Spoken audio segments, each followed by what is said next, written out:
ইনশাআল্লাহ ওনারা থাকেন। আর সর্বশেষ ওনারা দোয়া চাই আয় হাজ করিবার লাগছি আর তো সরকারিতে আত্মসাৎ গরম করিব না, আর সরকারিতে ছুটি গরম করিব না, মানুষের মামলা দেওয়ান হামলা দেওয়ান মানুষের হয়রানি ঘরত মানুষের ঝামেলা ঘর এই যে গরম করিব না। আর ওনারা লিগিরে একখান দক্ষিণ জেলার মধ্যে একখান হতা আছে আর চন্দনে শহীদে অত্যন্ত শান্তিপ্রিয় আংশিক সাতটা নিয়ে এই 14 আসন মানুষের ব্যবহার শান্তিপ্রিয় নাকি না। আর নিরহ মানুষ ইগেন ব্যাগুলো হয় ওই আর সুন্দর করি শান্তিভাবে এই চন্দনেশের উন্নয়ন ইনশাআল্লাহ করছো। নির্বাচন আচরণ বিধির হারণে আর কথা পড়লে পারি এই যে মাদ্রাসার কথা ওনারা বই নাই ওনারা একটা কথা বই এই যে অল্প অল্পটি এত দিয়ে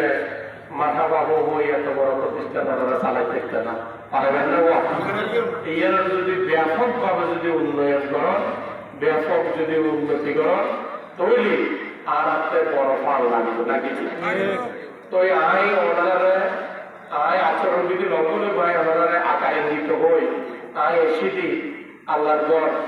এই মসজিদ মাদ্রাসা এতিমখানা এবং উন্নয়নমূলক হাজিং করি বললে আই অনারে ওয়াদা দিছে ইনশাআল্লাহ এই হাগরিয়ে এবং উত্তর সাতটারিয়া মধ্যে ইনশাআল্লাহ ওনারা যেভাবে বিশাল করিয়ে ওনারা এই মাদ্রাসা ওনারা দ্বিতীয় স্থাপন করছেন হাসপাতালে ইয়ে ধরে ইয়ে যতদিন শেষ না হয় আজ জসিম ওনার সাথে দেখতে আর বড় কথা দিলে পারে যারা এদের প্রতিনিধি আছে আলাদা করে কথা বলি ঠিক আছে না। আই সর্বশেষ সনাতন দোয়া চাই ওনারা ব্যক্তি বন্ধ হইবেন ওনারা আহ্বান জানাই বাংলাদেশ জাতীয়বাদী দল বিএনপি যারা বিভিন্ন গ্রুপে বিভক্ত কিনলে বিভক্ত হয়ে গেল ওনারা আন্তরিকভাবে এমনি তো বাকযোগের কিছু আছে না সত্য তাহলে মেয়েদের গ্রুপিং করে ব্যাপক ঐক্যবদ্ধ দল মত নির্বিশেষে মানুষ ব্যাপক করে এক খাতার ব্যাপকের মিলিমিশি এরা কাজ করেন ব্যাপক যদি ঐক্যবদ্ধ থাকেন আর চন্দনেশ্বর মানুষ যদি ব্যাপক ঐক্যবদ্ধ হয় তাহলে এই চন্দনেশ্বরে একটা আংশিক সাতটা নিয়ে একটা মডেল একটা 14 আসন আর ব্যাপনে মিডিয়ার গরিব থেকে। তো এখন তো সোশ্যাল মিডিয়ার যুগ ওনারা তো জানেন না কি না জানেন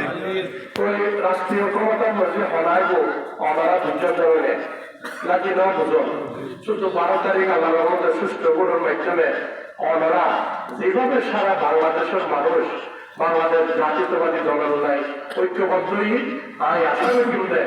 আর সাগরিয়াবাসীও ঐক্যবদ্ধ ঐক্যবদ্ধ উন্নয়নের সাথে ওনারা একটা বার্ষযুদ্ধ ওনারা সল 5 বছর কিভাবে এই চন্দ্রেশ্বর উন্নয়নের হাত চলে মানুষের ভাগ্য পরিবর্তনের হাত চলে আর ইয়াং জেনারেশন কিন্তু এখন অনেক লেখাপড়া ঘুরিয়ে তারা সরি আছে এই তারা সরি নেই আর বাংলাদেশ জাতীয়তাবাদী দলের ডিক্লেয়ার হয়েছি 1-1.5 বছরের মাথায় ইনশাআল্লাহ আল্লাহর হুকুম যদি থাকে আল্লাহ রসুলের যদি মেহরবানি থাকে যদি বিএনপি সরকার যদি আল্লাহ রহমতে 12 ফেব্রুয়ারি যদি আল্লাহ রহমতে আই নয় তাহলে ইয়াং জেনারেশন অনুযায়ী ছেলে মেয়ে অনুযায়ী বিশাল চাকরি ইনশাআল্লাহ বিভিন্ন ছাত্র চাকরি ব্যবস্থা